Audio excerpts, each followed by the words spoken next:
You like my music? Thanks to super producer Donna Lynn Schaefer. She gets that music right. You know, music is a really important part of like anything, right? Even like this show. Welcome to the show. I'm Dana Devine. Thanks for watching. This next half hour is sponsored by the Metropolitan Chicago Breast Cancer Task Force. Woohoo! Mouthful. The task force, we're a non-for-profit organization and we're in the business of free mammograms. My favorite four-letter word, I'll say it again. Free mammograms for uninsured women, insured women, unsure women. We have, if you're in the Chicago metropolitan land area, we have a mammogram for you. We have a navigation team waiting to help you get from the beginning to the end. And all you need to do is call if you think you need our services. You can call right now, 312-942-3368, or you can visit chicagobreastcancer.org. Look at it, write it down, take a picture of the screen, okay? This show is dedicated to raising awareness and eradicating breast cancer disparities between black and white women right here in Chicago. We're saving lives one woman at a time, and I like that. Through awareness and just prevention, because 99% of the time you can live if you go to the doctor and get screened. Okay, it's real simple. But here's a quick fact. Did you know that right here in Chicago, African American women under the age of 40 die 157% more often than white women their age? Okay, let me put this up there again. If you think that you are just, don't deny, verify, write that number down, 942-3368. One woman at a time. And did you know that 80% of lumps found are benign? So you could be worried about nothing. Don't deny, verify. Call today if you just have any question in your mind. All right, we have a team of skilled professionals waiting to help you. Call right now. It's a new year. It's a new you. I tell you all the time, we are busting and dispelling excuses. No more excuses in 2019. I love Beyonce said, it's just me, myself, and I would never disappoint myself. We're busting excuses. We don't, it hurts. I got too much going on. My car broke down, no insurance. It's too cold outside. None of that this year. A good rule of thumb for you could be this. Use your birth month every year to do all of your annual screenings, your annual physical, your annual pap smear. If you're over 40, your annual mammogram. If you're under 40, then you should still be attending annual examinations. Be self-breast aware. That's the buzzword. And definitely know your family histories. 2019, don't deny, verify. You heard me say it. It's Black History Month, you guys. And everybody's got a shero. And I've got one too. I just wanted to, I couldn't let this month pass by and not say anything about Black History Month. And I know it's the wrong way, but just turn your head. Turn your head and with me, just turn your head and look at this picture. Some of you may already know it is Miss Hattie McDaniel. And she is, did you know that she was in over 300 films? 300 films, and she was the first African American to win an Oscar in 1940. And she went on to be the host of a radio program called The Beulah Show. But the most important thing was, even after her Oscar, she went on to be in 300 films. So really, you guys can go back, look at some of those old films and see if you can recognize Sister Hattie McDaniel. And on behalf of us here on the show, happy African American History Month. You gotta celebrate. You have to celebrate. You gotta know your history to know where your future is going. It's true. It's true. But I have another shero here for you today. And, a shero, what's a shero? A shero is a survivor. For me, a shero is someone who knows what it means to fight for your life, And I love that every guest that comes on this show has a different perspective, a different testimony, a different purpose, but they're still here to deliver one crystal clear message, and that's early detection saves lives 99% of the time. And what do I always say? Don't deny, verify. Today's guest is phenomenal.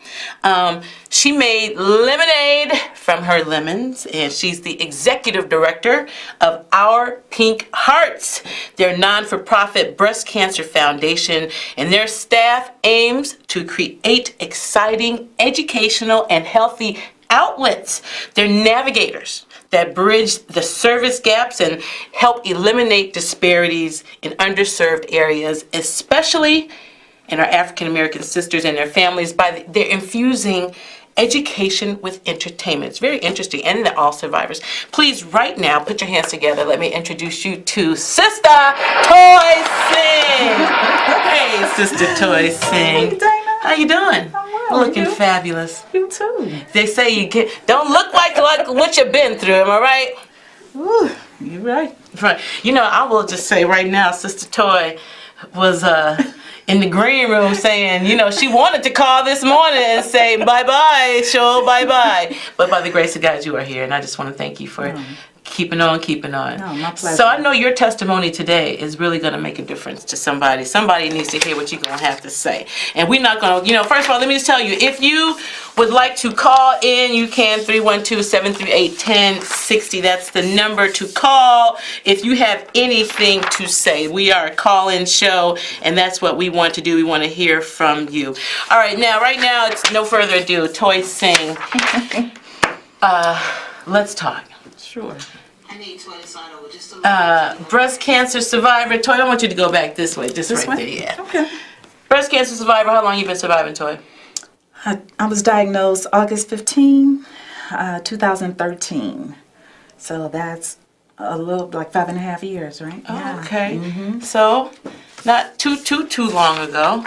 No. It's still, it's amazing how you never forget that date, am I right? Never.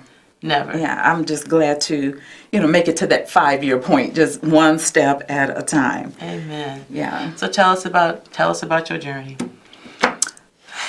Well, it was a normal day for me. I was getting ready for bed, and I was really kind of transitioning from one hospital to another, and I missed my mammogram. But I noticed that when I was getting ready for bed, I did my self-breast exam. So you have been doing those? That's the thing. Before then, I wasn't. The prior years, I wasn't.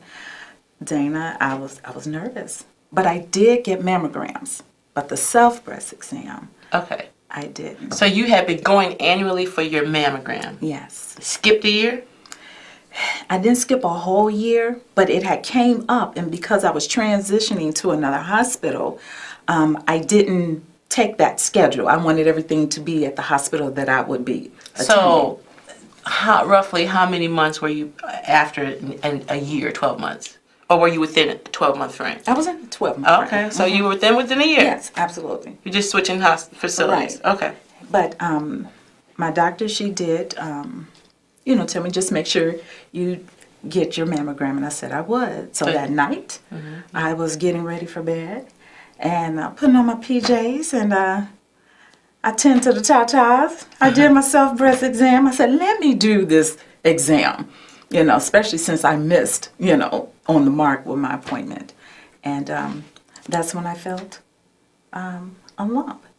A big lump, a little lump, and not? I would say it was about the size of a quarter. The size of a quarter. Yeah. Okay. Between a nickel and a quarter. Okay. And your first thought was? My first thought was, wow, I need to change the bras that I'm wearing.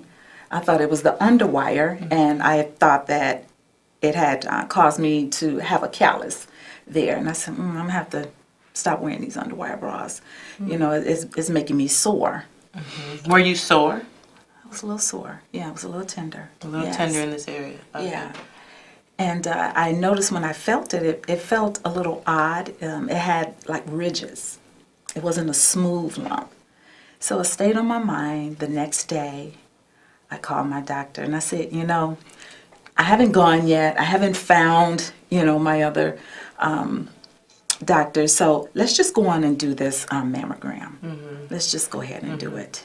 And she said, okay. And she said, do you have a concern? I said, I do. And I said, I think, you know, I have a sore, you know. And so then that's when I went in and got the mammogram. And how did they tell you? Well, you know, they don't tell you over the phone. At least mine didn't. Mine did. Oh, she did? Oh, yeah. I got a call at 8 in the morning. Oh, wow. Yeah, so okay. Well, right on the telephone. So, well, okay. She called me to come in, and I did. And I sat there, and she had tears in her eyes. I was like, what is wrong? And she said, I am sorry to tell you, you've been diagnosed with stage 2, grade 3 breast cancer. And after that, Dana. So they staged you after your just biopsy. Yes. So, no, you had a mammogram. Right. And then she sent you to a biopsy. Yes. From the same day? Yeah. The same day, okay. And then I think that was like on a Friday, and then she called me and said, you know, I would like to see you Monday. So, of course, I was nervous the whole weekend. Oh, yeah, yeah. Whew. Yeah. Just I tell like you, you never forget that heat. Never. And I'm sure you have a situation that you will never, not ever forget how you felt when you got that news. That's one of those days. Okay, so thus your journey began.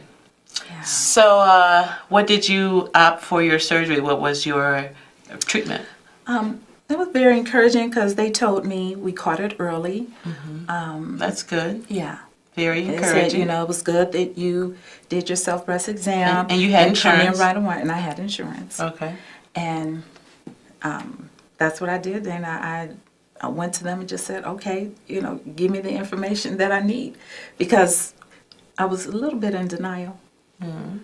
I said, this is wrong. They're going to find out that this was somebody. How long did you do that?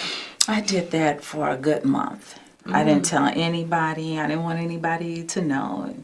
And I couldn't wrap my mind around it. It was... So who was the first person that you brought into this situation? my daughter. After a month? Yes. And so by then you had decided what your treatment method was. Did you have a lumpectomy or a mastectomy? Yes, I had a lumpectomy, and they gave me chemo. You had chemo? I had 8 rounds of chemo and 36 rounds of radiation. Okay. Yeah, all of it. Right.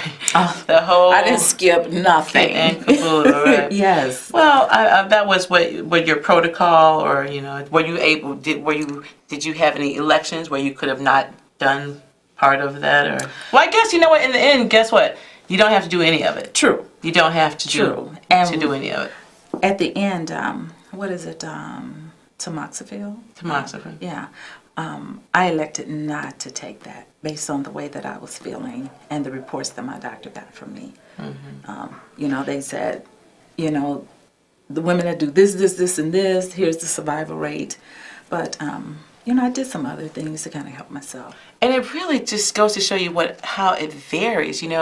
I, on the other hand, have been taking tamoxifen for 9 years. And it's a 5-year protocol, but my doctor seems to think that it's nothing, no greater drug than tamoxifen. So while yours is saying none, mine is saying the. One of the best pieces of advice I did get upon being diagnosed with breast cancer was from my boss at the time, who said, just follow your doctor. Follow your doctor's protocol. I know we want to self-diagnose and self-treat, but to the best of your ability, which is what I did. And I think that was some of the best advice that I received. Yes. Just go on ahead with that Western approach. Right. I agree. I agree. And well, that's one of the things that's beautiful about early detection. You have more choices. you have more options, absolutely. Did you hear that? Options, because when you don't go in, you keep missing months, and then you go from stage 2 to stage 3, or stage 3 to stage 4. Yeah. And then your options become more limited. And I always say, really, in the course of a year, like you said, you went within a year, and I had been within 6 months, whatever's going to happen within a year, it won't be happening that much, which is why you go every year. because you have just less time of distress on the. It just makes sense. Here's a question I have for you. Can you recall any type of stressful situation that you had been in prior 2 years or so prior to your diagnosis? Mm-hmm. You can. Can you Yes, tell me I about can. that? I have just a small theory on that. Almost every woman I have met Yeah. has had, like every woman really, I haven't anybody yet to dispel my theory. Right. But go ahead, what's your There's story? data to back that up. In fact, I was doing some research on essential oils, and one of the things that they mentioned, and I can't remember the name of the product they said a woman should take. They said oftentimes breast cancer has been associated with the woman that has her self-esteem, her femininity has been attacked. And that really blew my mind. I was like, they said, so they usually treat them not only with that, but they give them some other things. I was like, that was amazing. So is there a story behind that story? It is. I'm trying to help us get the story, y'all. But Dana, Is there a story behind the story here, Miss Singh? it is. And you don't have. It could be a private story that you don't really want a public story, but I know what you if mean. it's a story that may help us. Well, I'll tell you this. I'll spare you and your audience the gruesome details. However, I would say anything that you're dealing with, whether it's, what's the word I'm looking for? If it's not healthy, if it is not healthy, Word to the wise. let it go. Because your health is your wealth. And sometimes women, we're nurturers, and we do things for other people, and we're constantly going, but we're not really taking care of ourselves. And my research, Dana, has said when you're in unhealthy situations, it attacks you down to the very cellular being of you. You just can't. You have to take care of yourself. I know that's a word for somebody. You have to take care of yourself. Yes. And on that note, I just want to remind you that if you just have any inkling that you need a mammogram, you don't have insurance, you're underinsured or you're unsure, you can call the number right here, 312-942-3368, or you can go online, chicagobreastcancer.org. When I say somebody is waiting to help you right now, don't deny, verify. I tell you, 99% of the time, you can live if you get there early. Yes. That's good. So, you made lemonade out those lemons, Toy. And since you have been diagnosed, you've started a great not-for-profit, Our Pink Hearts, and tell them about that. Oh, that's my baby. We were official in 2015. And 2 years after diagnosis? yeah, towards the end. Yeah. Okay. And that was like my therapy. I needed a good distraction. Yeah. So that's our mission. We're the vehicles, the navigators that also help women before, during, and after when their families are impacted by breast cancer. I've collaborated with Donna Lynn. She was great. I knew a woman going through a divorce recently. He held the insurance, and she was out of the insurance. She didn't have any, and she was self-employed. And I called Donna. She said to her, I haven't gotten, and it was stressful. I called Donna. She called me like a week or two later and said, hey, she was great. It's done. Ladies and gentlemen, Donna Lynn is a Metropolitan Chicago Breast Cancer Task Force staff member. So what Toy is in essence saying that we are right behind these women and we don't play. And Donna Lynn is on fire. Don't tell Donna Lynn you need a mammogram. She's going to pick you up and take you to the hospital. Yes, she will. And guess what? For She's some great. women, that is a huge excuse. Yes. I can't get there. It's too far. I don't have any support. We do all of that. We do all of that. We will come and assist and support and be there from A to Z. And that's really important. Now, so during your treatment, and speaking of like support, what type of approach? Did you have a team approach to your treatment, which is where you have everybody in the room? I did. That's the new way, the team approach, which is a great way. I had a nurse navigator, and she was awesome. Thanks. I mean, to this day, when I see her, I always give her a big hug. She called me one time at 8 o'clock at night, and she said, Toy, I realized that you had a doctor's appointment today. She said, did you understand everything that was said? I was like, no. I was so stressed out. I didn't know what to do. It was just, they were, okay, surgery, chemo, then you do this and schedule this appointment. And I said, no, what am I doing? What's happening? She said, here's the stage that you're at right now. And it was very comforting, and it worked. Our team is amazing, and when you are in that moment, it's so important to have an ear that is empathetic. It's definitely a fine line. You certainly didn't want anybody with a little too much energy calling, let's sing, how are you doing? Right. You're just not quite that. It's a delicate balance. And I had a cousin that was diagnosed. She died. I'm praying for you. It's like, okay. Okay. The wrong story, another story. Yes, stress will do it. I definitely hear what you're saying, though. Lots of choices, a short amount of time. That's really what it comes down to. So on top of, they whap you with this tremendous news, you have, a week at best to make a lot of decisions that have such long-term impact. So and that's the beauty, Dana, about early detection, because the surgeon, he said to me, he said, I want you to feel good and know that you're in control. He said, get a second opinion if you like. He said, get a third. He said, at this particular point, it's more of an emotional emergency than a medical emergency. He's like, it's not like we have to rush you to the emergency room right now. Right, exactly. Yeah. Yeah, he said, get we have a caller, Toy. Hey, caller. Is it caller on the line? Yes. Hi. How are you? I'm great. Thank you for calling. What's your question or comment? Well, I have a comment, but my question would be, how would I be a guest on your program so I could give you all the male side of view of women with breast cancer? I'd like to share this with your real audience because I lost my wife of breast cancer. And it don't just affect the woman that have the cancer, but it affects the husband as well. It's like just been a boyfriend who might have loved that woman. So there's some things I'd like to share with you and your real audience in the future. I left my number with your producer. With your operator, and I appreciate you giving me a call so I could get the other side of the story.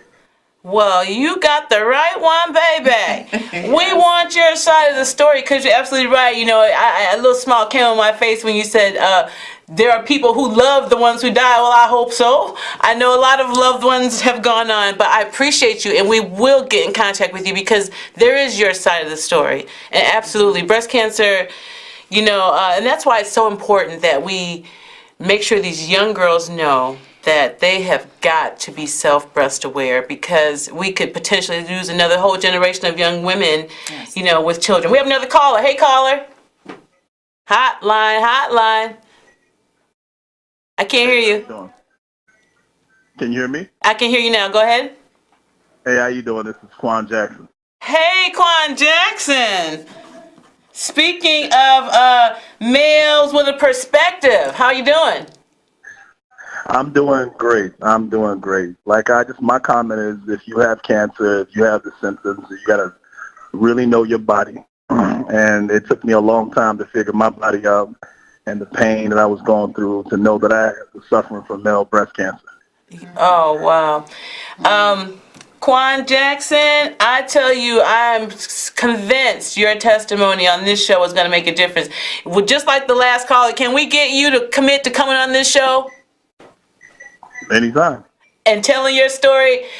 Ladies and gentlemen, you heard it here. Mr. Quan Jackson has committed to coming on this show as a male breast cancer survivor and telling his story. Yeah, that's big. Thank you so much. Yeah, it's being aware, exactly. And so you're telling me that you found your own cancer? Yes, I was feeling the illness and everything else. I didn't know what the signs were until the lumps started getting bigger and bigger in my chest and stomach. When it metastasized from my chest to my stomach, the lumps were being, it was just crazy with the stomach cramps and everything else. Quan, With that. love you. They're cutting me off, man. They're cutting me off. Listen, I want to thank the Chicago Metropolitan Breast Cancer, the Metropolitan Chicago Breast Cancer, the task force, for letting us come out and share this information with you. Our producer, Donna Lynn Schaefer, our music director, Maurice Joshua, Yes. our special guest, Thank you. Toy Sing, our Pink Hearts Foundation, and thank you for joining us. Make sure you join us back here next Tuesday, 5 o'clock. We'll be right here with Mr. Quan Jackson. You heard him. He's coming here to give his testimony on breast cancer. Have a great day. See you next time.